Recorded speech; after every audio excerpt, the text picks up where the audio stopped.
Hi there, my name's Aaron Short. Welcome to my YouTube channel. Today is Monday, April 29th. And apologies for starting a few minutes late. I went to the post office. Just gonna make sure the sound is working. Yeah, thank you, Boomer. Appreciate it. Yep, I can see myself. Yeah, I'll just chat for a little bit about what just happened, why I'm late, because I didn't schedule today. I've been away for the weekend. I wasn't sure if I would be here today. I am obviously here. And I didn't schedule the event, so apologies for that. And then I started late, so maybe people think I'm not going live. So I will just make sure that I am actually live and people are going to come in. But I sold a few things, went down to the post office. They close at 5. I wanted to get there before they closed. So apologies for that. Thank you, Boomer. And did have to deal with some rude people, as always, pushing in the line. But luckily, they came out and scanned my packages that were already paid for, and I was able to get out just in time, it seems. Hi, Derek. How you doing? I'm trying something different today. I got this microphone, and I'm going to try it for the stream. And that means I won't have the headset on. I want to try doing the stream without the headset.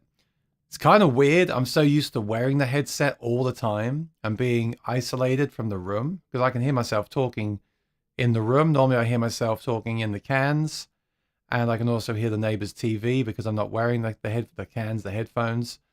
So I'm going to try it out and see. I'll watch it back later. That's what I like to do. Watch things back, see how effective they were. This isn't in the best position right now, but I just want to try it out and see how it is compared to the regular audio.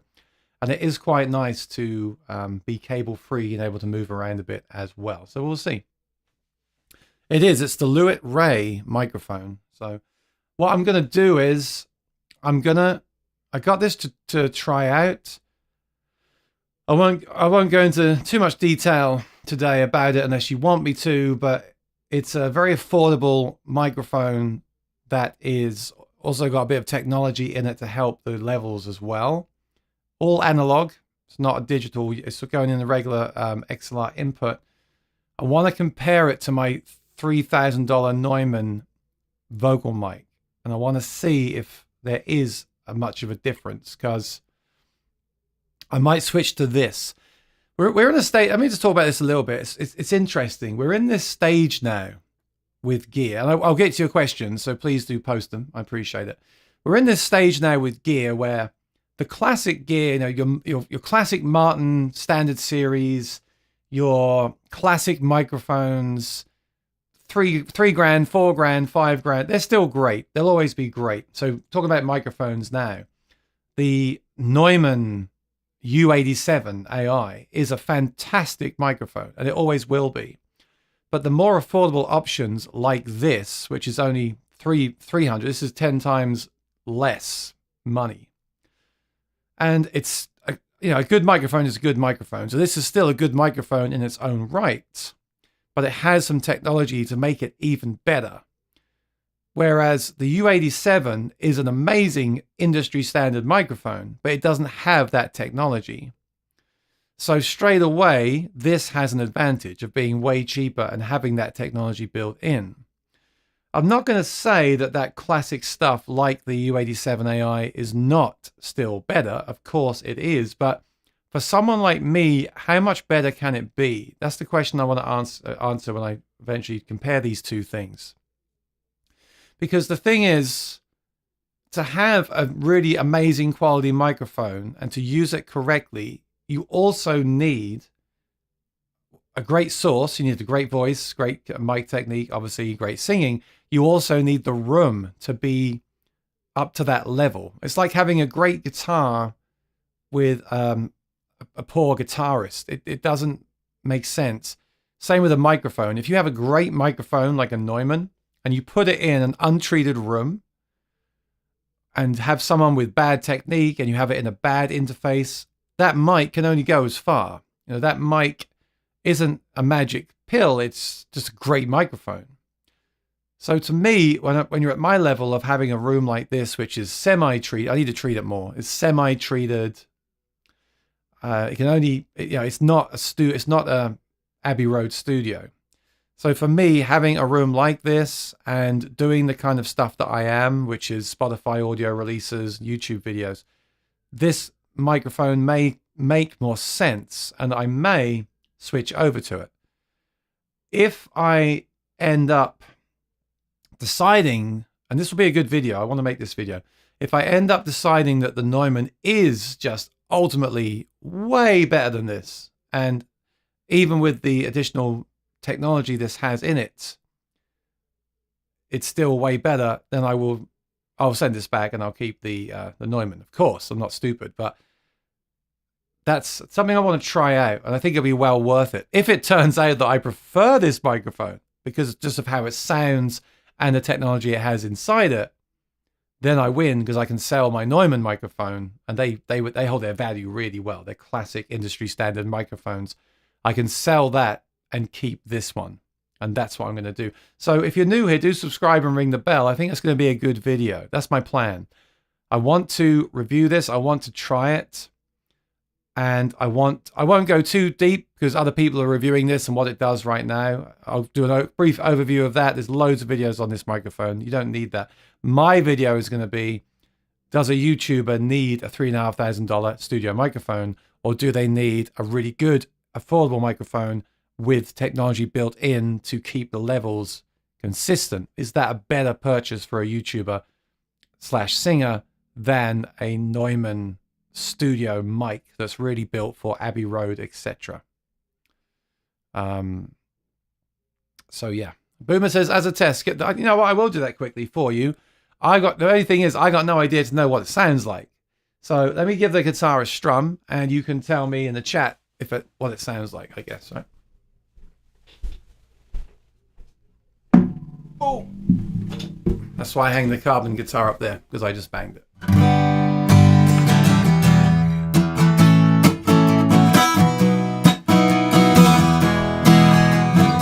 No, wait. That won't work.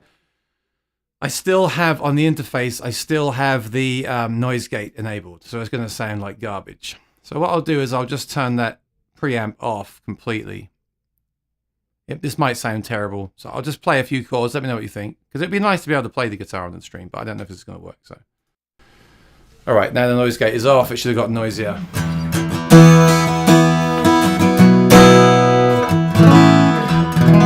I think it's clipping as well. So it's not, I still need to change the settings for the microphone, I think.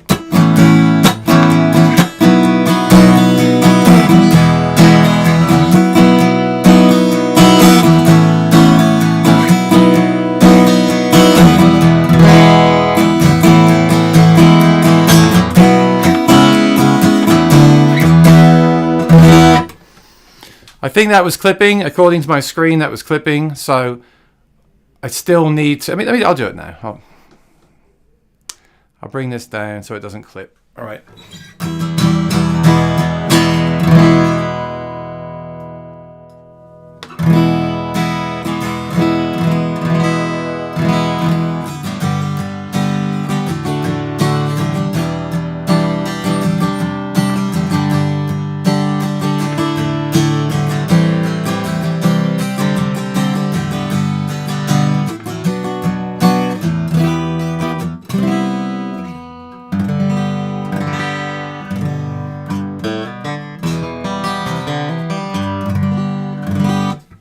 So yeah, obviously not the right position either. You want it here, but whatever.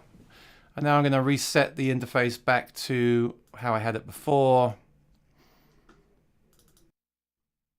There we go. 1, 2, 1, 2. There we go. Yeah. All right. So yeah, the thing about this is as I move back, it raises the level of the microphone. So now I'm all the way back here. It's boosted the input gain of that mic to compensate for me being so far back. Oh. And as I get closer, it's lowering the gain. So I should be able to come back here and talk here. It's going to get noisier because as it boosts the gain, it's going to introduce more background noise. It has to. That's how gain works. As I get closer, it lowers the gain. And it will always have the best audio when I sit. I really should sit like this. This will always be the best audio because now it's on bar 1, so it's the cleanest signal. But if you do move around then it compensates for it, which is nice. So yeah, so that's not like it's not a miracle. It's a worker. It's not gonna take a guitar in the back of the room and boost it and noise gate it and compress it and make it sound like you're recording in front of the microphone. It's not a miracle worker. It's simply just going to boost the level if you get, so when I go back here, it's raising the level to compensate for the fact that I moved. And if I get really close, it lowers the level and the proximity effect. So you still really want to sit, when you're doing a podcast, you still really want to sit next to it like this and have it in front of you, probably here.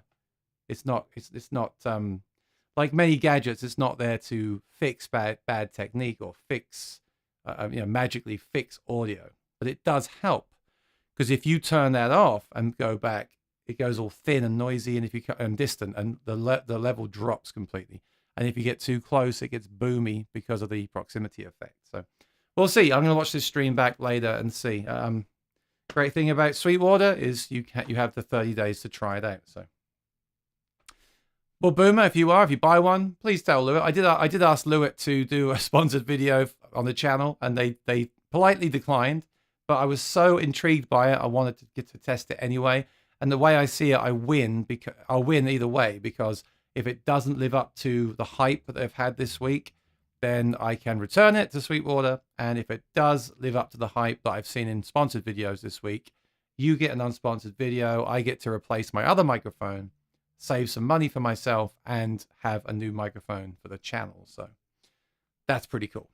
All right, so I'm going to keep talking about my weekend and my week. So feel free to, thanks, Boomer.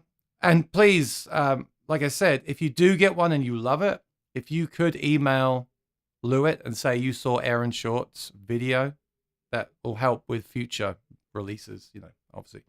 So I want to let you know, I went to Pittsburgh, PA this weekend. It was really fun. Family thing. It was really fun. And I went back to N Stuff Music. I love that store. If you're in the USA, there are not many guitar stores that I really rate or recommend. In fact, the only one I really recommend is Sweetwater. And of course, I have the links with them, so take that for what it's worth. Sweetwater is a big box but personable store, and they are just unmatched with customer service and inventory. Some of the smaller stores, and I won't name names because I don't want to get down that path, but let's just say there's not many smaller stores that I would recommend to many people anymore. But N Stuff Music, really, really, really good. And I mean that. I really mean that. So I'll tell you why. Great location, just outside Pittsburgh downtown. Really nice building. Reminds me of Anderton's, the way that Anderton's looks a little bit, that kind of thing. They've got a house next door for lessons. So people are doing lessons next door. It's like all in one area. You've got the shop, the lessons next door. Downstairs, they have a video room where they make their content. In the main floor, they have a venue where they can have seminars, concerts, demos, things like that, guest artists. Really nice room, amazing room. And then the gear is great. They have a lot of Sir guitars, which you never see anywhere, including Sweetwater.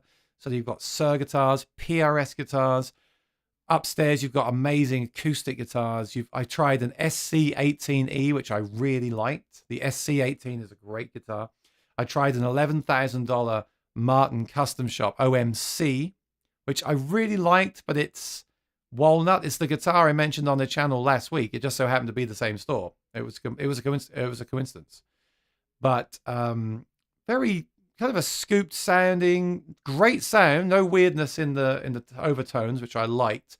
But I think if I was spending that kind of money, I'd want my own custom, because for $11,000 you can do your own custom Martin. So I would definitely do that. In fact, I've considered doing that. So, but a great guitar. And if you're in the market for the OMC, you should check it out on their website. But most importantly, great people, knowledgeable, helpful, no attitude, good people. I've known one of the guys there for years from going to Pittsburgh. His colleague was great. Followed me on Instagram. He does content as well. Just a nice, just everything as you would want it to be. Nice people, nice inventory, nice location. That's what you want from a guitar store, and that is dying. Now, along those lines, there's news about Guitar Center moving into more high-end gear. Have you read that? I haven't actually read the article yet. Let me know what you think about that. I definitely get it. They're definitely competing now with Amazon. Amazon are selling a lot of $100 guitars that are awesome, and companies like Guitar Center have to compete with that. Obviously, a place like N Stuff have their own thing going on. They have their own scene, if you like, and they have the web and everything, and they've got brands that a lot of other companies don't have. So Sweetwater don't have Sir, and they have Sir, a good selection of Sir at N Stuff. So what will Guitar Center do? I'm not sure. We'll have to wait and see. I think moving into the high-end market makes sense. You make more money on the high-end, in the high-end market. You definitely make more money because there's more, you know, a $10,000 guitar will make you more commission on top than a $100 guitar just by the nature of the price. But how will they handle that? How will they handle this whole thing of people going in and doing band practice and scratching guitars, and they lock the guitars now, they lock everything up. So how are they going to deal with that? Is it going to be more of a exclusive kind of highbrow kind of store, or will it be the same but with higher end gear? Be interesting to see. Will they change the logo? Will they change the branding?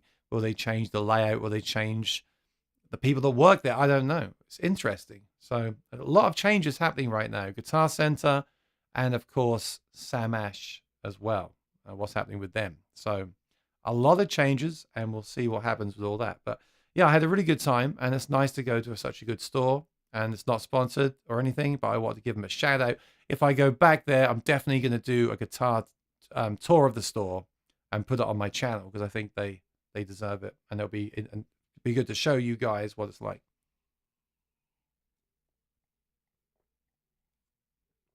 All right. So let's say hi here. So Boomer was first. Thank you, Boomer.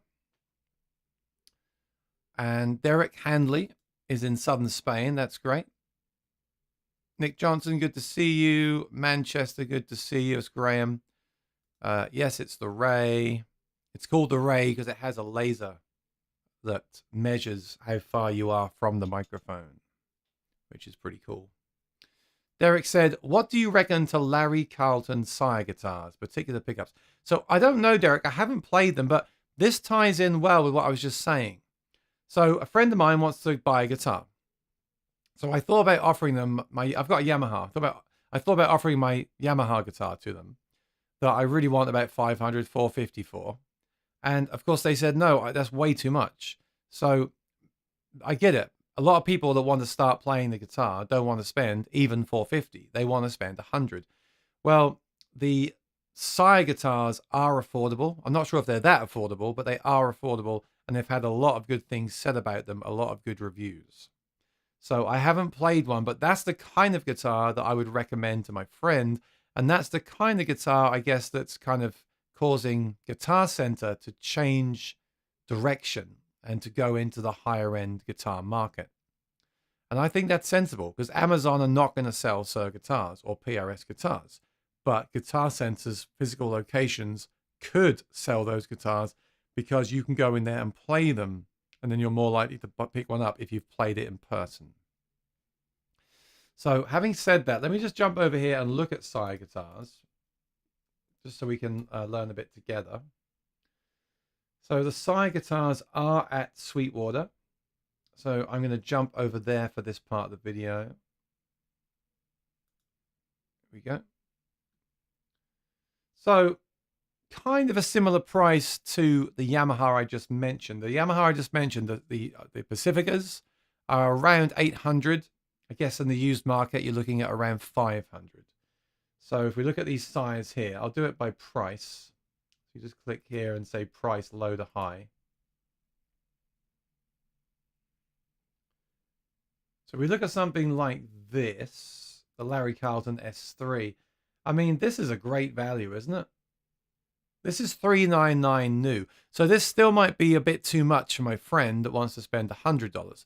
And there are great guitars for $100 on Amazon. I haven't played them myself, but so I'm told by other YouTubers and from what I've watched, okay? So Oh, great questions, email. I'll get to that. Please bear with me. I don't want to jump around too much, you know. This is great. 400. Now, if you found this used, you might get it for 200, 250. I mean, you might get it for 150 if someone's in a rush to sell, okay? So this is what I would advise my friend. I'd say look for a used Larry Carlton Sire S3 electric guitar. Maybe someone's bought one at 400, or maybe someone got one for 350 new and they're going to sell it on for 200 new. That's probably the guitar you want to get. Now, before anyone puts this in something in the comments nasty about me recommending stuff I haven't played, that's right, I have not played these guitars. This is all speculative. I've heard good things, I haven't played them, and I like to only really recommend things that I have played myself. So this is in no means a recommendation to buy this right now. I'm just saying, if this is a good guitar, if it does feel good, if it does sound good, this is a good price. So especially in the used market, this would be an amazing, this could be an amazing deal. If it's a great guitar, if it's set up well, if it sounds good, then if you find this guitar used, then you're in a great position. And that's really what I'm trying to say. Let's take a look at the pictures here. So it's an HSS, which is humbucker single coil, which I do like a lot. Headstock there. And by the way, Fender have the patent on their headstock, so that's why these headstocks are always so different looking to like your Fender guitars, just in case you didn't know that. If these are pictures of the guitar, this one looks really good. You know, you see guitars up to $2,000 that look like this. So I don't know the quality of the wood or anything, but I think if you want to learn guitar and you don't want to go crazy affordable like the Amazon guitars, this is probably the way to go. And I always tell people, get a good setup. That's the important thing. When you buy a PRS, when you buy a Sir, they tend to arrive with great setups. You are paying a premium for that in the long run because they spend more time on those guitars, and that's what you're paying for, okay? With this guitar, it may show up set up well. It may show up not set up well at all.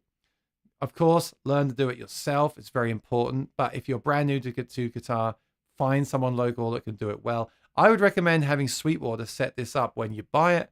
But what if it's already set up well in the first place? You're throwing away good money. So maybe, again, the used market is good because maybe someone's already paid for it to be set up and you're buying a used guitar that's already set up and you win twice. Okay. But yeah, I'd love to see the weight of this because I'm really into the weight of a guitar. And I don't see, I'll see if I can find one in stock so we can see what the weight is. There's a lot of colors here as well. The colors look really nice, very traditional. So, okay, here's what I'm talking about. Here's a demo for $360. So this is more than you'd pay maybe locally for a used guitar, but this is straight away $40 cheaper. So $360 for this one. £7.13. Bit heavy for me. Anything under £8 is fine, I think, for a Stratocaster style guitar. Personally, I like to try and stick around £7 for my guitar. But that's a lot to ask for a guitar that's $360. I think that's fine. Many Fender guitars right now are well over £8, so that's good. And that's just this guitar. You may well find a guitar online, this guitar online, that weighs £7. You never know. Wood varies a lot in its density. And let's see what this one is. You see what I'm saying? £8, 9 ounces. Too heavy for me. Way heavier than the other one. Maybe there's one out there that weighs £7. You could take your time and look for that. Although for a beginner, it doesn't matter as much. You can't be too fussy when you're paying $360. And at the end of the day, as a beginner, you're probably sitting down and practicing most of the time anyway. So don't get too fussy about that stuff. But of these two I just showed you, I definitely go with the one that's just under £8. That's really impressive if you like a light guitar. So yeah, haven't played one, but everything looks awesome in the pictures. Everything looks awesome in the specs that I've seen here so far. Just by looking at it, I mean, this looks a lot like kind of a Sir guitar in a way, doesn't it? Doesn't have locking tuners, but you can always do that yourself. Visually, it looks very impressive. So yeah, if anyone's played these, let me know in the chat. And also maybe one day I will get to try one out. That would be nice. Just want to see the full specs here before I finish this part of the video. 9.5 inch radius. I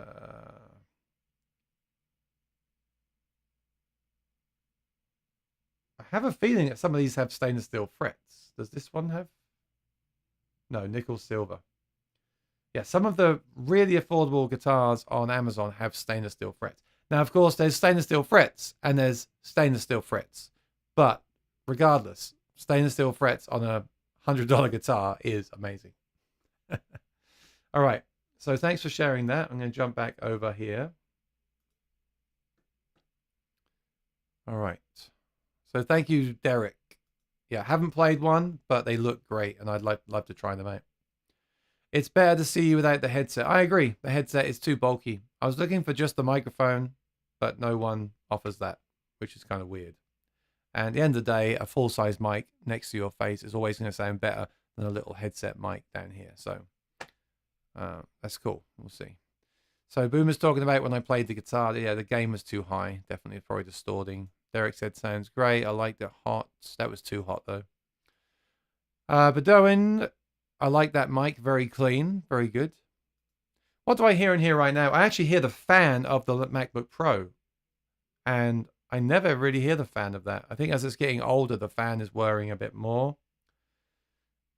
Definitely, if you're doing a lot of audio stuff, get the larger MacBook Pro, because I hear the fan comes on later because it's got more cooling area. Or you could always put the laptop, of course, in the closet or behind a desk on the floor.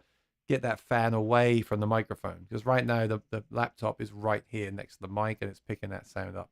It's not very loud, but it has got some volume to it. Boomer was curious about the Ray and it's sold. Yeah, it really, for the price, it's very cool technology. It's got a mute button on here. I can just press it. That was the mute button, and I can turn the aura off. This is no aura, so the aura is off now. You'll notice the noise does actually go up, and if I get close, it gets boomy. So the aura is back on again. Now it doesn't get as boomy. It keeps a more consistent level. It's cool, but the price is cool. If this was $1,000, I would say it's a bit of a gimmick. But for I think it's $350. And most decent mics are $350 anyway, so to have that technology built in is great. I just hope nothing goes wrong with the technology. We'll see. Okay. Thanks for using the link. I appreciate it. And to all those that have used the link, my links, I appreciate it. Support the channel. Yeah, it's all right. You tend to see a new product come out and have a ton of content, like millions of videos. And I always, if I'm really genuinely interested and think I can do something with that, I always do reach out, of course, before I order one. But I understand that the company's probably just spent their budget on those sponsored videos already. So I do understand that it's a lot to ask them to send something out. Alan, hi from Portugal. Good to see you, Alan. All right, Zmail says, Aaron, is it too much to ask a non-local store to take a neck depth measurement when shopping for a new or used guitar? This is interesting. So I like to know the weight of it. I just said I like to know the weight of a guitar. I like a light guitar. Many listings online don't show you the weight. So N-Stuff do, Sweetwater do, Guitar Center don't. You know, a lot of guitar stores don't show you the weight of a guitar, and I need to know that. I need to know it. So I always ask people, can you please weigh that guitar? And more often than not, they do. So along those lines with what you're saying about the neck depth measurement, I would say, I'm going to say they're going to want to do that even less so than weighing the guitar, because putting the guitar on the postal scales that you already have because you ship guitars is one thing. And then to take out the calipers and measure the neck of a guitar and take the strings off, mate, but I get that it's a hassle, but I've thought about this a lot the last few months. Why don't they put these measurements on the listings? Because every guitar, first of all, every guitar neck of each brand is different. Like, a lot of that is to do with the shape, obviously the shape of the neck. It's also the string height, the setup, the width of the nut. All these things make a difference, but that physical feel of the neck is important. Some people want the neck to feel really skinny and fast. Some people want the neck to feel like a tree trunk. But this stuff is never really covered. Sometimes they show you on the websites like a cross-section of a neck for a particular guitar. But for me, that's the one thing that you can't get from the internet. They can tell you the weight. They can show you the pictures. They can post a video of the sound. But you don't know what the guitar feels like. And also the balance of the guitar. Maybe the guitar is top heavy. Maybe the guitar rolls off your leg as you play. Maybe the neck doesn't feel quite right. So I really agree with you, Z-Mail. They should list those things in their listings if they really want to help you out and resist the chance of a return. Having said that, I also get that it's a hassle and they'd rather not do it. I certainly agree with you. You're saying, is it too much to ask a store that's not local to take those measurements? Not at all, because what's the point of getting the guitar and you don't like how the neck feels? Now, that it's not enough to just give you the measurements. You might not like the feel of the finish. You might not like the feel of the rolled fret edges. You might not like the feel of the frets. You know, I had a Sir where they had the edges of the frets sticking out a bit more than Fender do. It wasn't fret sprout. It was just the way they like to have their frets on the guitar, more surface area apparently on some guitars. So it won't fix all issues with returning a guitar because you don't like it, but I agree it will help. And the other thing is, I've noticed with a lot of guitars, even production guitars. Remember, a lot of guitars now, Fender, Martin, Taylor, are made by machines, maybe 70% made by CNC. I'm okay with that. You get a consistent guitar. But even so, there are guitars that I've played where the neck feels completely different between one guitar and another. Often they would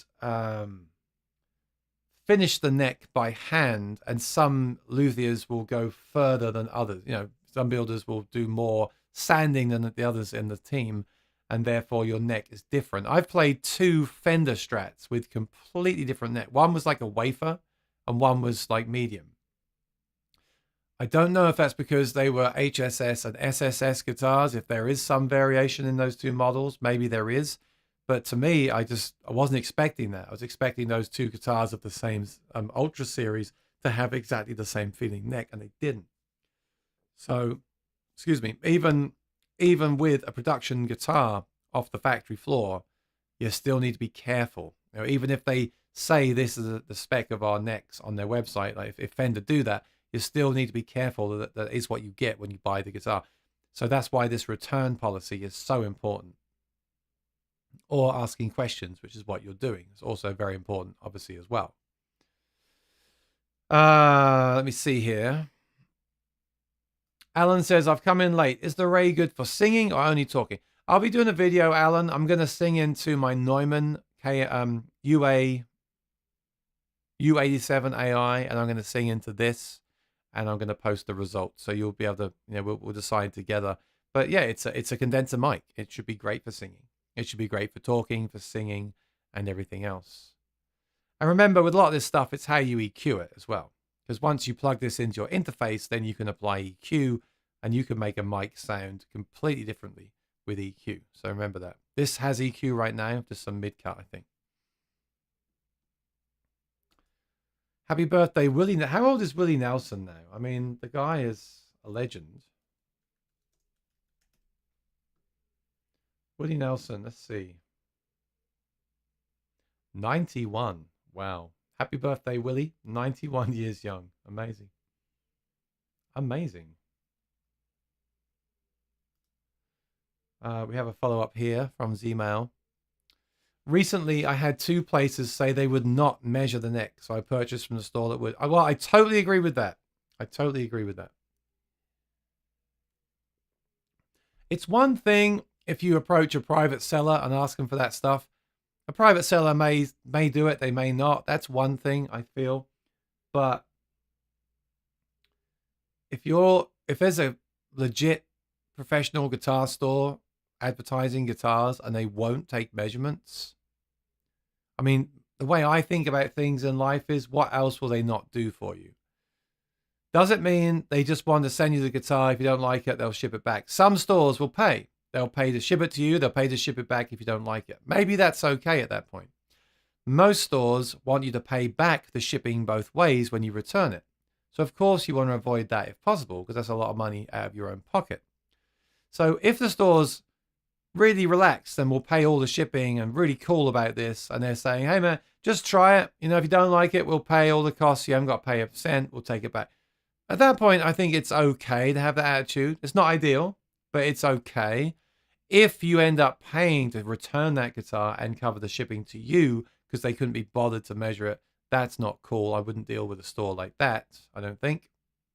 Because also, what else does that say about the store? Like, does that mean the fact they won't go the extra mile for you on the pre-sale, does that mean once you've bought the guitar and have an issue, they won't go the extra mile again? That's how I tend to think about this stuff. So I personally would expect to email, say, can I please have the measurements, and the person to take those measurements within a day and send them to me and ask if there's any other questions they can go over. So I do see both sides, but I think if that's your job, that's your job, right? It's like me saying I can't be bothered to edit a video. That's not a good attitude. So yeah, I totally get it. And I don't blame you for not wanting to shop there. I feel the same way. If a place is bad to me, I'm not going to recommend them to the viewers of this channel, and I'm probably not going to shop there either. And that's why I started this video talking about End Stuff Music. Great store, great attitude, great inventory, great people. I'm happy to recommend them to people watching the channel because it was a great experience, and they deserve to have the name spread, of course. If they'd been rude to me, I would either not mention the store unless you asked me about the store, or I would say they were rude to me. So, what happened to common sense? What happened to common sense? There is also one more thing I'll add to this, though, email. It's important the way you approach people on Reverb. So, for example, I sold something a few weeks ago. I just sold it. I listed the pedal. And straight away I got a question, which was, why are you selling it? Where did you buy it? What do you think of it? All these questions. And I did take the time to sit and reply to all the questions. And they just said to me, okay, thank you. Have a good one. I felt like they were just making conversation. Now that can be annoying. I understand if people keep asking me those questions, maybe I'll be a little bit rude back because I'm getting annoyed of people wasting my time. So I think it's important to also bear that in mind, to be fair to people on the other end of an email. And when you address them, try to do it in such a way where it shows that you are interested. If you are interested in a guitar, but you need to know, like with me, I need to know the weight. So say I found a guitar last week and I'm really interested, but I need to know the weight. I will be very polite. Hi, how are you? Great listing. I saw this guitar. I'm very interested. The weight is an important factor to me. And could you please provide me with the weight of the guitar? And if they then reply and say it weighs 13 pounds, I'll say, thank you for your time. That is heavier than what I'm looking for, but I'll be sure to keep my eye on your store for future listings, right? I won't just say, what's the weight? And they say 13 pounds. Oh my God, are you crazy? There's a way on our end as well to handle people. But I'm not saying you didn't do that. And if you did do that and they said to you, can't be bothered, then that's the end of doing business with that person forever, as far as I'm concerned. So I'm just trying to see both sides here, right? I get it. If someone asked me the full dimensions of a guitar I was selling, I would be annoyed that I had to go and do all that extra stuff. I would. But if it meant I would get a sale and it wouldn't get returned, I'd be happy to do so. So, but especially with a store, that's their job to do that. So I don't understand why they wouldn't do it. And I think all listings should have that stuff. All listings should have the weight and maybe the neck size, and all these things should be in a listing. Because otherwise it amazes me how people just buy stuff online without even holding it first. Maybe it's completely wrong for you. And I guess most people just return it. But it's sad that we have to go through all that. I mean, what a waste of time, what a waste of damaging the environment to keep returning stuff because someone can't be bothered to do a proper listing. I'm not preaching here because my listings are, by all means, can be a lot better, and I'm working on that. My listings need to be better when I sell stuff. But if a store is selling stuff, they have no excuse, in my opinion. Thomas Moore, how much mic do you use on your Anthem, and is that your main pickup? A friend put one in a D41 and gets a lot of feedback with the mic on his Anthem. I've looked at all your pickup videos. All right, I've got a lot of thoughts about this. Oh, Thomas said end stuff is great. They are close. Are you in Pittsburgh? You should have come down. I was just there the other day. All right. I will be back as well. I'm going to do a video there, I think, as soon as I can. So, I say I'm not a super fan. I'm planning to go back that way at some point this year anyway, so I'll do a video then. I'm not like, let me keep this in check here. So let's talk about the Anthem. This is important. People talk about, why does my guitar feedback, right? How do I deal with that at a gig? In my experience, there are systems and guitars that feedback faster than other guitars and systems. So if you have a big, boomy, resonant guitar and a pickup that has a lot of added low end and picks up the face of your guitar, you're more likely to get feedback just based on that concept, right? If you have a non-resonant guitar that doesn't kind of vibrate much, and you have an undersaddle pickup with no mic in the guitar, which is only picking up directly under the saddle, you're much less likely to get feedback. Now, it doesn't mean you won't get feedback. Anything can feedback. I mean, an electric guitar can feedback, right? But you're less likely to. So for me, the Anthem is one of the most feedback resistant systems, because the pickup, the undersaddle pickup, is resistant to feedback and is under the saddle and handling all that low end. And the low end is where you get feedback.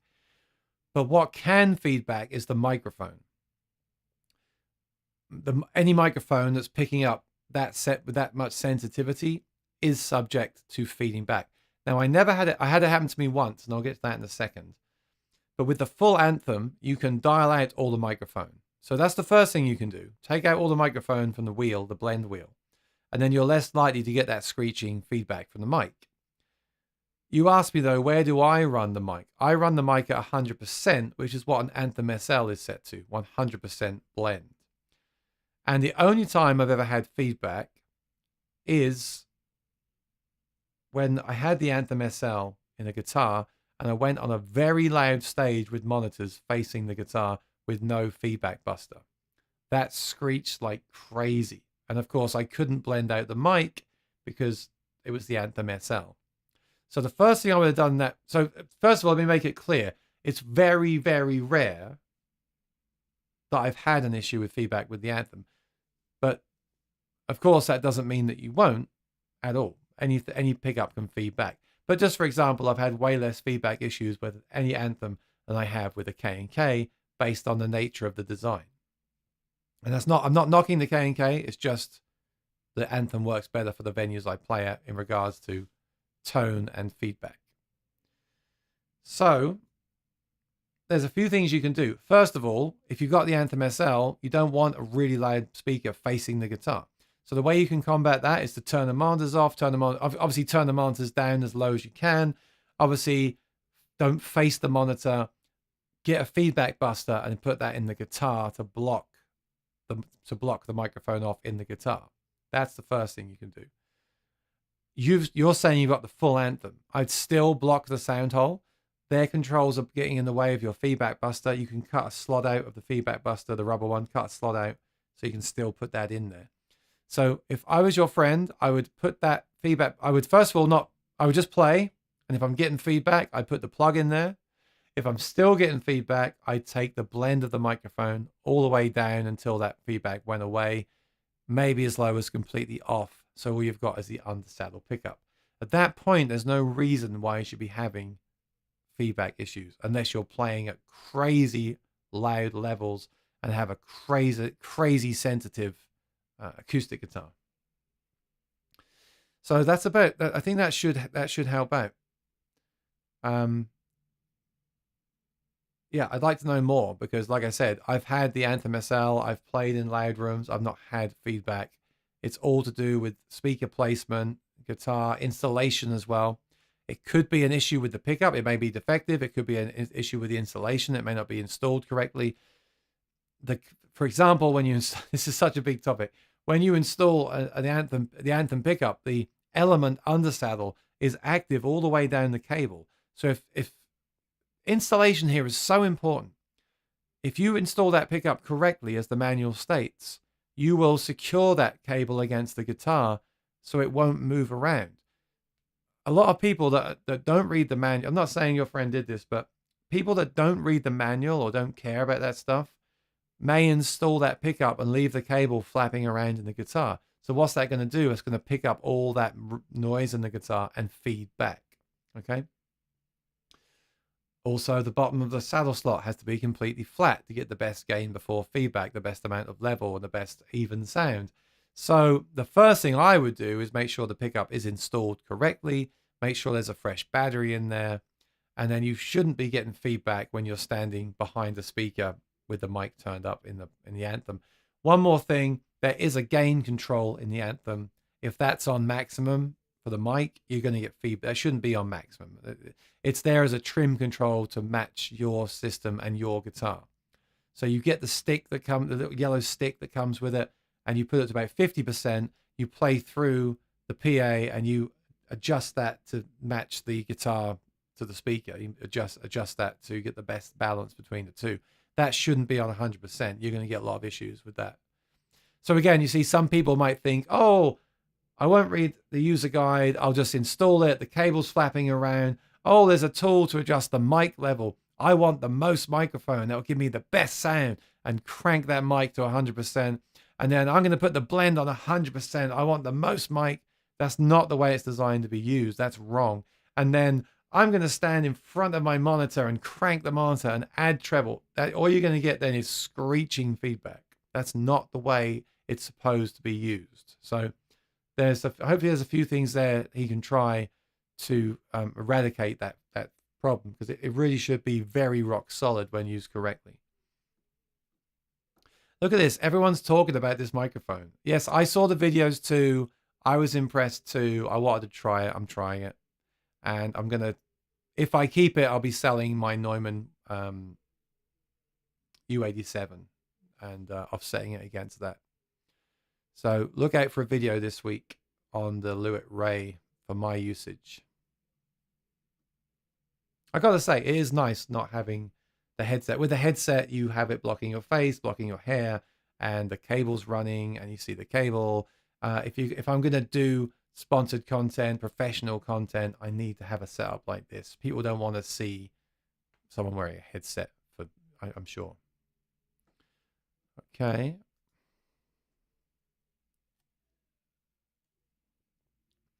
In a pinch, you can make a feedback buster with gaff tape and a beer coaster or tissues if you have issues. I've done that myself. It actually works really well. It's actually the best feedback buster I've ever used. Is a square beer coaster directly over the sound hole and attached with Scotch tape, the one that won't leave a residue.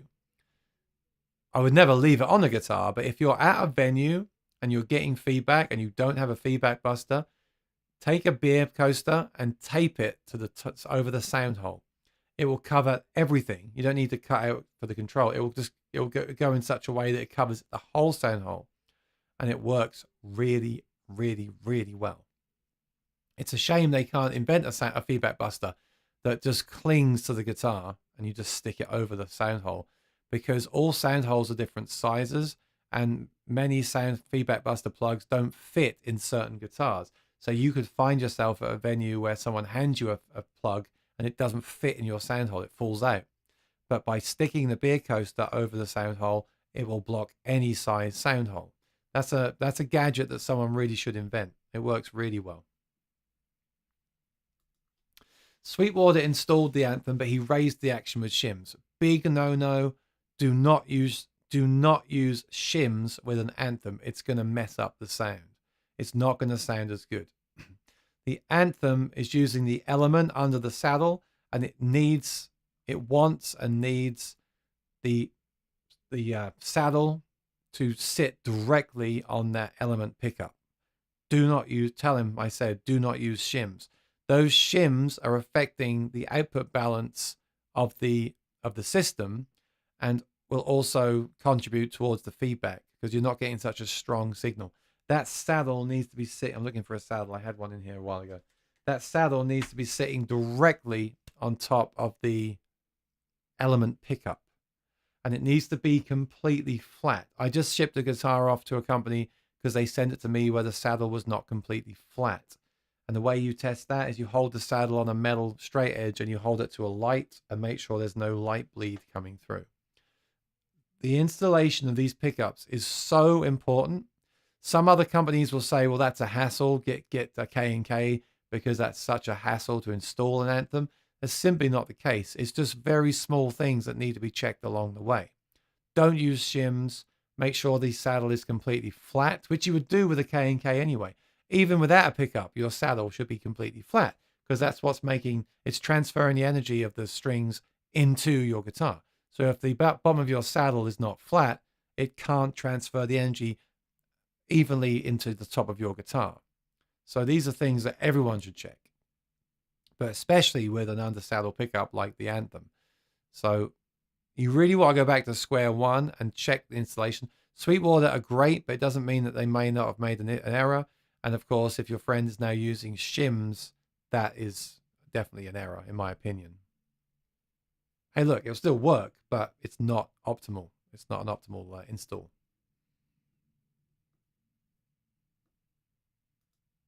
Pooh Ninja just got the LEWITT. So these LEWITT mics have got a good reputation. A lot of people are using them now. A LEWITT 240 Pro. Now I have to clean the hum and hiss out of my setup so I can use it. That's what I was saying at the start of the video, Pooh Ninja. When you have a microphone, it's only as good as what it hears. Well, it's only as good as what it hears. So it's very important to be close to the mic, use good technique. If you sit here and whisper, it's not going to sound good. If you're in an echoey room, it's not going to sound good. It's hearing the echo of the room as well.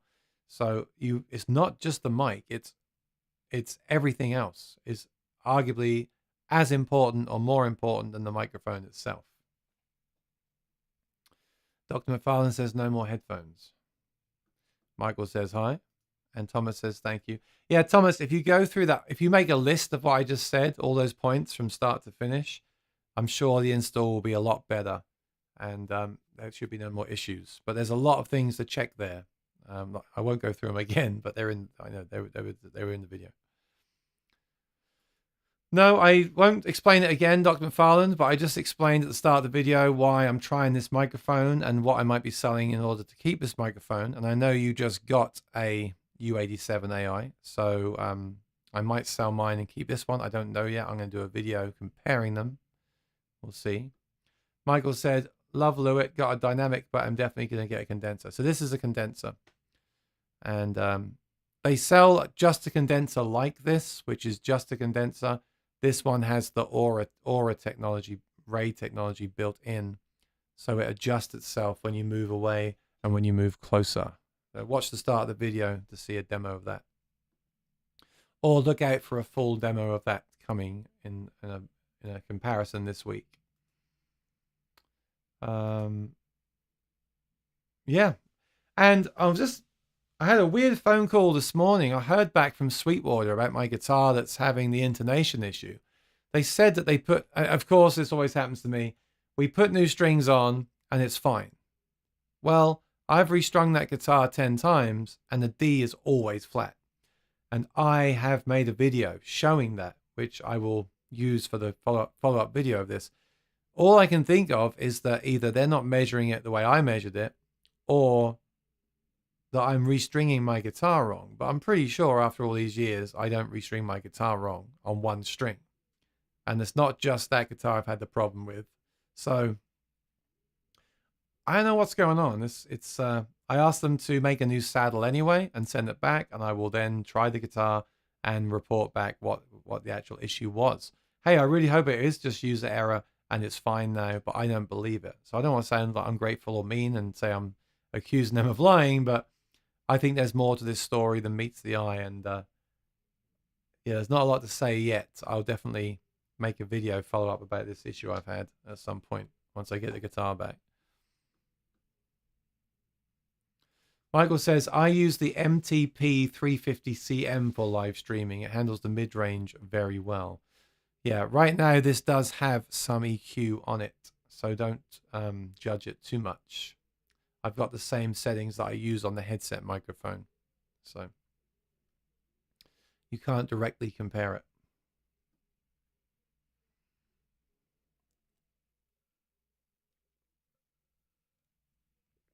My voice is so tired from talking all weekend and then traveling too in the dry.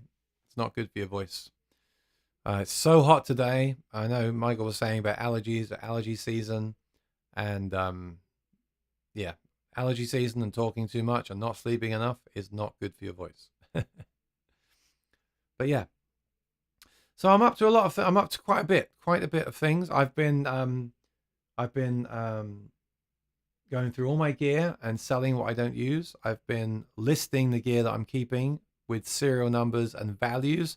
I encourage everyone to do that, because if you ever have a, hopefully it never happens. If you ever get robbed or have a fire, you need to know the value of and the serial numbers of what you own. So I'm doing that right now, which has been a long time coming. Okay, good. Good. Look at this. Okay. Dr. McFarland prefers the headset. Michael also says the mic sounds good on your voice. Can we have a vote? Do you prefer... I can't do a direct comparison because it's not plugged in. But do you prefer having the microphone here and having nothing on my head? Or do you prefer having the headset? I think the headset, I don't know, it's all right. It looks a bit goofy. It's always going to give you the best sound because the mic is right up against your face. So you're always going to get the best noise signal ratio, whatever it is, when it's that close. But at the same time, this microphone will never sound as good as this microphone because the capsule is bigger in this one. So it's always going to be a fuller sound. You want a live test? I can do it. Okay, so I'll do the live test and then please tell me which one you prefer. I'm not going to mess around with the effects or the noise gate or anything. I've left that as what I always have it set to. So you're not hearing the raw audio. You're going to be hearing the same settings with the two different microphones. So make sure you're watching in 1080p on your phone or whatever you're watching on, because we're streaming in 1080p. So make sure you select settings in 1080p if you know how to do that. If you've got headphones, put headphones on right now as well, if you can. I'm going to talk directly into this one. And then I'm going to put this on and switch the cable in the back and do the same thing with the headset. And you tell me which one sounds better. So, all right. The quick brown fox jumped over the lazy dog. The quick brown fox jumped over the lazy dog. This is the LEWITT Ray that you see on screen. And by the way, I think they have too much branding on it. I don't think they need their name on it twice. But regardless, that's what people do now because they realize these will be on camera. So they put in their logo on everything. All companies are doing that, I noticed. So I agree, Michael, this looks more like a podcast musician than a gamer with a headset on. But the most important thing for me really is the audio quality, because many people listen to this podcast while they're doing the washing up. So the audio is very important. So the quick brown fox jumped over the lazy dog. That is the LEWITT Ray. The next thing you hear will be the headset.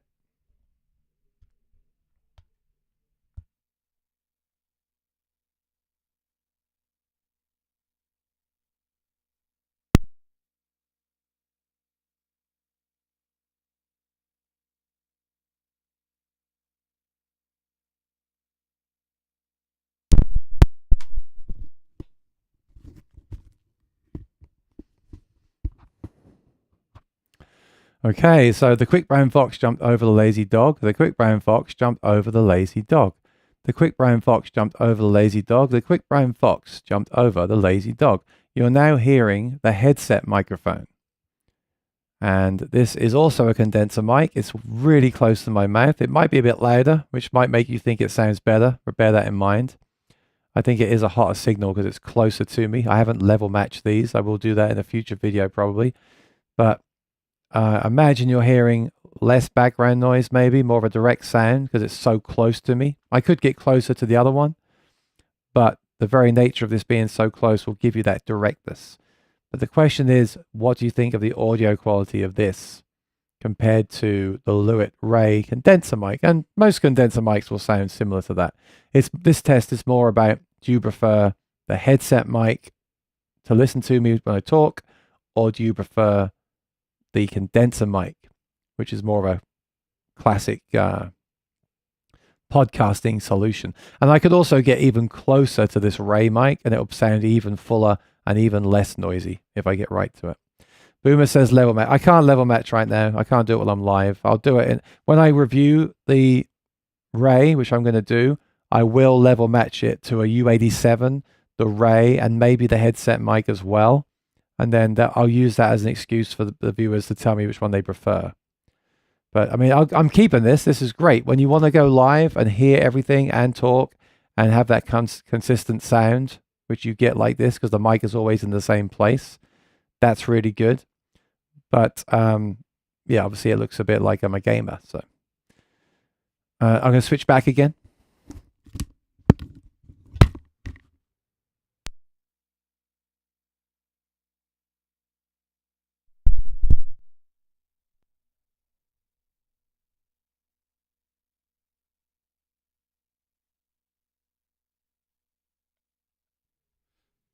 It takes a few seconds, but now I'm back on the Ray again.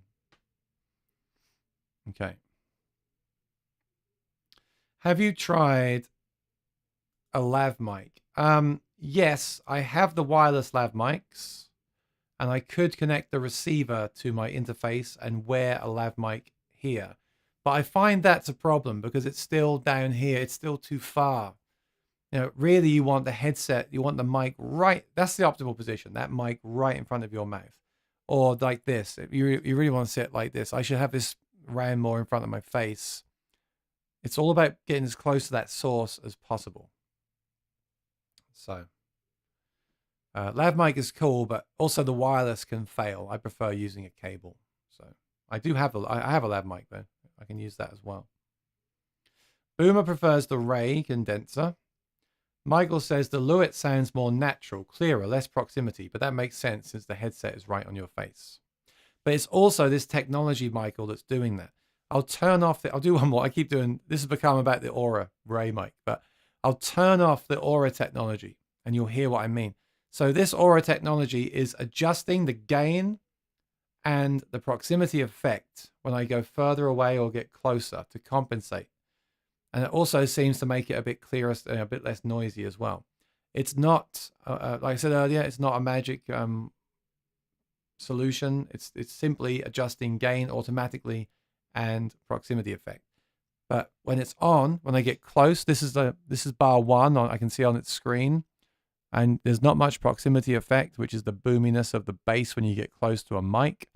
When I come back here, it's gone down 2 meters, or that's now on bar 2. And if I go back here, that's bar 3. So that you will get more noise back here because it's boosting the gain, more background noise, but everything should be staying pretty much consistent. You shouldn't really notice that unless you're an audio wizard, okay?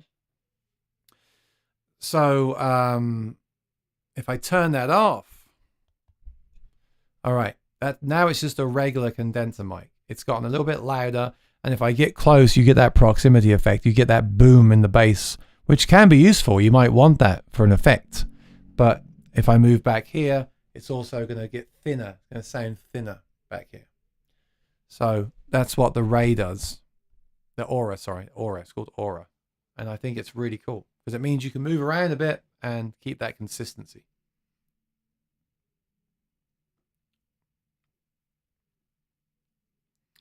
Kevin says, I think EQ can make them close. I agree. EQ is everything with audio. Alan says mic is better, easier to listen to. Well, that's cool. It should sound fatter. It's a bigger capsule.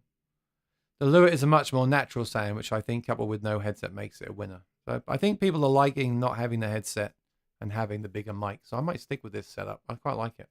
And it's on the boom arm on the desk. It's very easy. I can even pull that down and record an acoustic guitar with it, which is cool. Change the EQ of the headset and they should sound similar. I agree. I do agree. Definitely. Prefer the condenser for sound and looks. Okay, good. I like the sound LEWITT better, but if you raise the volume more, it'd be more matched. Yeah. Like I said, these are not volume matched. These are not EQ matched microphones. Incredible technology. It really is. It seems to work really well. There's no weird lag or anything. There's a mute button. You can mute it. You can also set it so when you move back a certain distance, the microphone mutes itself. So I could set it so when I walk out of the room, the microphone mutes, just in case I say something when I leave the room. That's actually a good idea. Clipping aside, the guitar sounded really good earlier too. Good. I mean, obviously that will sound better than through the headset mic, so that's also a good thing. Closer and a boomier sound. Yeah, I put the aura back on. This is great. I really like this. And if you think about it, you could also, this would be great if you're doing a podcast with someone. If you plug this into, say, my Tascam Porta Studio recorder, which would power the mic, this aura technology will still work.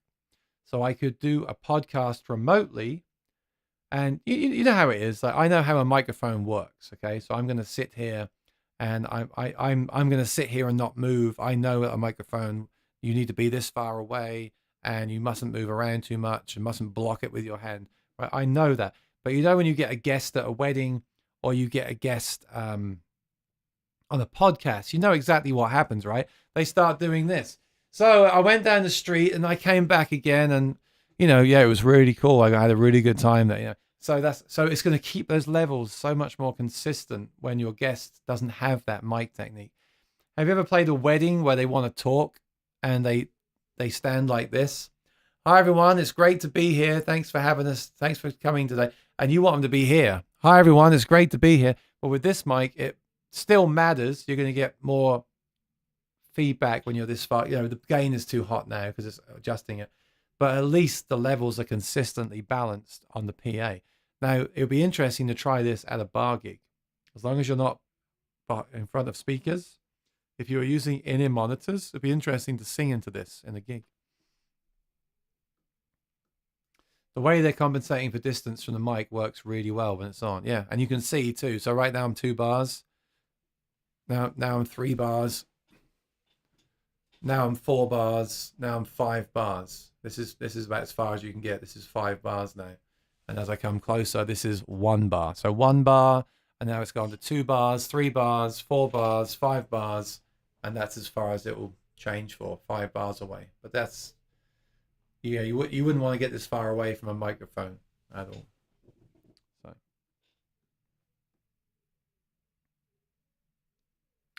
this is the LEWITT Ray. Yeah, as soon as I saw this thing, I knew I had to try it for sure. I'm going to show you on the screen. Looks like they sold out of their first batch. Their marketing was very good, and this company is very highly regarded as well. I'm sure. $349. That's a good price. Please do use my affiliate link if you're going to get one. I'd appreciate it. And this is what it looks like. This is what I'm looking at right now. So that's how mine is right now. That second bar. That's measuring the distance that I am from them. It's using a laser to measure the distance I am. And there's the mute button. You can mute it there. There's the aura button. You can turn that aura technology off completely. It comes with the clamp there. And it also comes with this magnetic pop filter. Look, it's really nice. You see this? It's just a magnetic grill that you just literally slide over the top. And it magnetizes to the microphone. So I'm very impressed, and it seems to be living up to expectations. Yes, it's not perfect. Yes, if you get too far away, you're going to get more noise than if you're too close, but it's way better than your regular condenser microphone without the technology. And it's not some fancy digital noise gate. It is an analog mic that still goes into an interface with phantom power. So very cool company. I hope to see more from this company, and I'd love to see them make one for live singers. Imagine that. Could be cool too. What happens when a plane flies over? Well, you're going to hear it. I mean, you're going to hear it a little bit more than with the headset because it's just more sensitive. But, you know, the headset hears it as well. I do have a noise gate. Hopefully the noise gate will cut most of that out. But I try to... That's actually a good question, a good point. I try, and the same with the heater when the heater comes on. I mean, at the end of the day, I can get closer. I can sit right close to it. Let's face it, if I'm sitting here like this, this is no different to using a headset. So if I'm doing a video and there's planes flying, I would just get like this and turn the noise gate up a bit. And to be honest, when there are planes flying, I tend to just not record. I tend to redo those videos because I don't want plane noise in the background. So yeah, it's not, like I said, it's not a magic solution. It's just a nice implementation of a condenser microphone.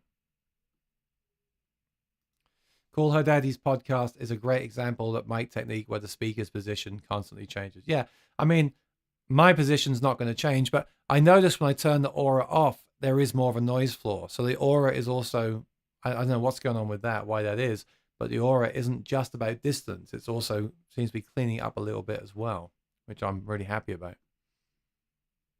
Which Tascam do you have? I have a DP24 changing to Zoom Live Track L20, not sure. I have the Tascam Porta Studio X20, fantastic piece of gear. Probably the best thing I ever bought for the channel, honestly. Absolutely love it. It's a multi-track recorder. It's an interface. It's got great microphones built in. Let me just find it. Is it Tascam? Let me just find it. Sorry, X8. X8 is what I meant. There's this one here. They also make a X6, which is on sale right now. That's all most people need. $280. The X8 is more inputs. That's what I have. Now, if you took that X8 and connected the Aura microphone, sorry, it's called the Ray. Aura is the technology in the Ray. If you took the Ray microphone and connected it to that Tascam, that would be amazing because it's 32-bit float, so you can't clip the audio recording. And as your guest is, you and your guest sit in front of this microphone, or even two of these. As your guest moves around, because they're not used to using a microphone, it's going to balance those levels out for you and clean up the audio. And then when you get home and transfer that to your computer, your audio's ready to go. Because I've handed the microphone to people at NAMM, and this is what happens. You hand them a microphone, a handheld microphone, and they're not professional audio people. They build guitars. You know what I'm saying. They tend to hey Aaron, great to see you. It's good to be here at NAMM. Yeah, great to see you. And then they come. Yeah, well the thing is, we came here today, and then we saw, and then we go. So you end up getting a clipped, horrible, unbalanced clipped recording. Well, if you have this into the X8 that I just showed you, it won't clip. It's got infinite headroom, basically. You cannot clip it. So it doesn't matter if they shout, and everything that they do in front of that mic is going to be balanced by the mic going in. So you're going to get a level recording with no proximity or less proximity, and it won't be clipped. It may still have a lot of background noise, but at least it will be level and not clipped. And then you can maybe try to take some background noise out of your recording. Like I said, none of this stuff is a magic wand, but when you don't have that technology and you just hand someone a mic and they talk into it and then talk back here, and it clips, you cannot save that. You've lost all the work that you've done. So cool. They're getting some cool stuff out there.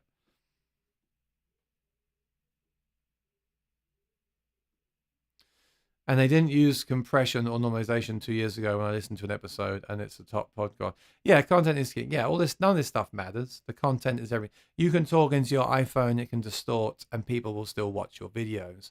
But if you can get a very professional sounding DJ level, compressed, fat sounding recording, it's always going to be a good thing. Dr. McFarlane says, I like it. Interesting subject. Well, the thing is, if you're interested in doing YouTube, you just need a decent camera, and interface and this microphone, and you can. There's just no excuse anymore not to have a podcast, especially a podcast. The Tascam Porter Studio or a laptop with a decent interface and this microphone. Get close to it. Say what you got to say. Edit it down. Upload it to a podcast. There's no reason now. You don't need $10,000 gear to have a professional podcast. You don't even need this. But this Aura thing where it's adjusting is really, really useful. It's not a gimmick. So many things are a gimmick now, and this is not a gimmick. And if you don't believe me, check out all the other videos. There's been a lot of sponsored content on this mic, and it really is impressing people.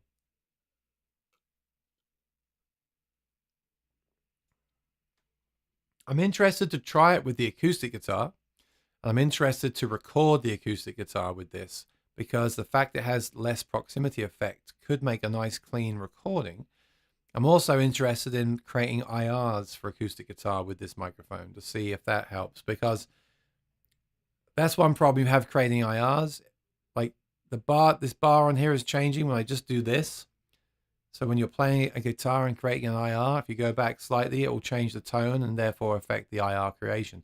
With this microphone creating an IR, I don't know yet, but in theory, it could be better. Let's face it, the best thing to do is to sit there and not move, but we're human and we do tend to move around. So it's hard not to sometimes. So yeah, I literally just plugged it in before the stream. I'm going to watch this back later. A reason I do this live stream is to do testing as well. I'm going to listen back to this live stream versus last week's live stream through headphones, AirPods, and monitors and decide if this is enhancing my stream. But I appreciate all your feedback as well. That's obviously helping me make a decision. But in the long run, I want to see how this compares to my U87 and if I do need to keep that or not. I don't think I need that anymore, but that will be my video. So I'm not going to do a straight up review. Lots of people have reviewed this already. They're all the same video. So I don't need to do that. I want to make a video. How is this for Aaron Short music? Is it the real deal kind of thing? So that's what I'm going to do. And then I will send that video to LEWITT when I've done it, if it turns out I prefer it. And if I don't prefer it, then I won't send them a link. Yeah, I'm going to put a direct link to the microphone. They are currently sold out at Sweetwater because they are, it's an exciting product. I'm just going to do that while I talk to you. I often come on this channel and talk about how gear is boring now. It's the same old thing every week, same old guitar amp replacement, same old thing. Thank you, LEWITT. Again, I would like to say it when it's valid. Thank you to LEWITT for making something truly useful. Not many companies are doing this anymore. Making gear that makes your life easier, makes you sound better, and just makes it more fun to be creative. That's why I like TC Helicon. It's why I like the neural stuff. And a lot of that's gone away now. A lot of companies are not thinking like that. A lot of companies are just releasing stuff that can make them money. I understand they have to make money, but please, we need more companies to do stuff like this. This is not a gimmick. This is a useful product. This will make live streamers sound better. This will allow people watching live stream content to enjoy the content more. It's not stupid expensive. They could have charged $1,000 for this technology. They've developed this technology and they've put it in the microphone, and they're still pricing it at $350, $349. $349 is a really fair price for a product like this anyway. And they've put it in they've added that in as well. They could have easily charged $500 for this, easily. And they're doing $349. I'm really, really impressed. Really, really impressed. One more thing, when you get the box for this microphone, but it's funny, when you get the box for this microphone, it has a hole in the side of the box. And if you happen to, it's really cool. If you happen to order this mic for a podcast and forget to order the mic stand or the boom arm like I'm using here, you can just sit it through the hole in the box, put the box in front of you, run the cable inside, and use the box as a mic stand, temporary mic stand. Yes, it's a silly little thing, but it just shows, like we were saying earlier with stores, taking that extra time to take measurements for you and answer your emails promptly. LEWITT are actually thinking, pardon the pun, outside the box here. They're thinking, oh, what if someone orders this that's new to audio, doesn't have a stand, and they've got to go live? Well, they can use the box as a stand. Great. Really great. You get a case for it. You get a wind filter for it. You get a magnetic pop filter for it. You get the mounting shock for it. $350. Really, it really makes me happy. I didn't think it'd be this good. I thought it'd be a gimmick. I thought it would be expensive. I thought I'd go live and people would say I prefer the headset. This has worked out really nicely today. This is a great product so far, and you should definitely check it out.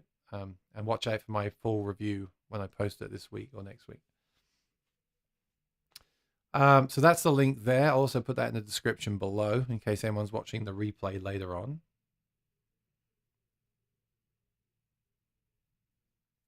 And I'm going to tag that in the video as well.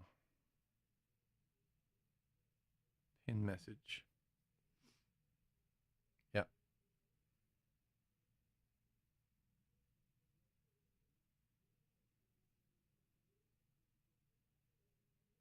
All right. So any more questions? I didn't plan on this being about the LEWITT. I might even rename this stream LEWITT, testing the LEWITT in a live stream, probably get more views. And I guess at the end of the day, the best review you can do is using something in real life. And I'm using it in real life right now. So maybe I'll rename this live stream LEWITT Ray live stream test. The only thing to be aware of, I just noticed, and other people have noticed this as well, it's using a laser beam right now. So if you were to put your glass in front of it, it's going to change the level of the mic. Oh, well, I mean, you would never do that anyway, because when you put a glass in front of a microphone, it's going to block the sound, right? So I noticed I noticed in some videos people said, well, if you talk with your hands a lot, it's going to think that you're now here and adjust the level. Yes, but if you talk with your hands a lot with a microphone, you're blocking the microphone, so it's going to sound like crap anyway. You know, some people do tend to look for problems with stuff that isn't really a problem, right? Yes, I get it. Yes, it is when you do this, it is affecting that laser beam and making it think that your face is closer and changing the level. But you would never do that anyway, because if you do that to a microphone, you're basically blocking out all the sound. So you wouldn't do that. Boomer says we need a rant. I have a rant for you from the post office earlier. I'll do it for you as you've been here all day. You deserve it. So today's rant is actually not so much about gear. It's about selling gear, but not even selling gear. I really like Reverb. I really like some of the ways we have to sell gear now. Even trading in gear is great. My rant today is about the post office. I went to the post. I was late today for the streams. I went to the post office, and there's two people serving, and people are taking a long time to be served. That's that could be an issue with the service. That could be an issue with the customer. I don't know. You know, we all have different needs. We all have different time we need when we mail something. My rant is that there was a long line. I guessed I was going to be late for this live stream, and a lady decides that she has the right to cut in front of everybody and not line up. And I wish I'd filmed it because I was the only one. It's weird. You think these days in a city that people would be more vocal about people being rude, but I was the only person, and this only happened because I had to come back for my live stream for you guys on the stream. I was the one that loudly proclaimed, "Excuse me, get in line. We're lining up for the window." Her reply was, "I don't care." So that's today's rant. If you're going to go and mail something, get in line like everybody else. Don't cut in front of people. And if you see people being rude, don't be mean, don't be aggressive, but just politely call them out on it. Hey, it's not cool to jump and cut the line. We've all got things to do. My friends are waiting for me to do a live stream, and you're making me late. So please get back in line. And that's today's rant. And I feel good about it because I had the rant earlier in the post office. So I don't feel so rantish today. That was for Boomer. Oh, it went so quick today. Some news. There is firmware coming for the Quad Cortex pretty soon. There's currently a sale on their plugins, 50% off, which is great. Their plugins are great. They're going to be working with the Quad Cortex the next month or two. They're about to go into beta testing. So that should be available for me to show off on the channel soon. I love the Quad Cortex. Great product. Again, great product. And TC Helicon may have some news coming up soon about their products. And if they do, I'm going to show them off. I'm going to test them. And then if everything works out, I'm going to be doing some stuff on that as well, because that's important to me to showcase products that I use. Yeah, hopefully that rant was applicable to everyone. It's not just about gear. It's just about being a nice person, not being a jerk. Anyway, all worked out well. Then the manager came out and scanned my items. They're now off to their new homes, and I was able to get home in time to go live just a few minutes late. Yeah. So, as always, if you're new here, please subscribe and ring the bell. I really appreciate it. It helps me out. Thank you for everyone that subscribed recently. Lots of nice comments as well. Thanks for using the links. I see people are clicking on the links. It means a lot. It really helps me out. And yeah, some exciting stuff coming this year for sure. I'm currently trying to clear stuff out because there is some stuff coming out this year that I'll be covering, and stay tuned for that. Some stuff very soon and some stuff throughout the year. So I'm going to call it a day because I've been on for an hour and a half. But again, sorry for being late. Thanks for bearing with me. Give me a thumbs up. Share this with any friends that like, especially if you've got friends that do podcasts or are into microphones. Let them know that I did this and send them a link. I will rename this stream as the LEWITT Ray live stream demo. And then if I get 1,000 views, I'll send it over to LEWITT. Maybe I can work with them in the future because this is a great company. I'm impressed with their stuff. All right. Thank you, Graham. Appreciate it. I'm going to sign off. Thanks for watching. Have a great week. And I look forward to seeing you again next Monday. Let me just confirm that I'll be here next Monday. I haven't got a gig or anything. Yes, I'll be here next Monday and every Monday in May, which is great. Okay, cool. So see you next week, 4 p.m. EST. Take care and be well. Subscribe if you're new. Ring the bell. Watch some other videos. Share this video with your friends if they're into microphones and podcasting. And I'll see you very soon. If you do order that mic, check out my link, and most importantly, please tell LEWITT that you saw it on the channel. All right, take care and be well. Bye-bye.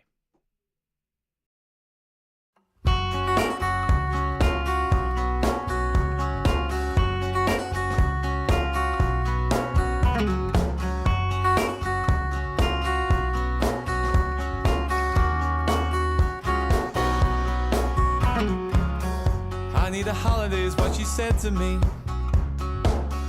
I need to get away from you.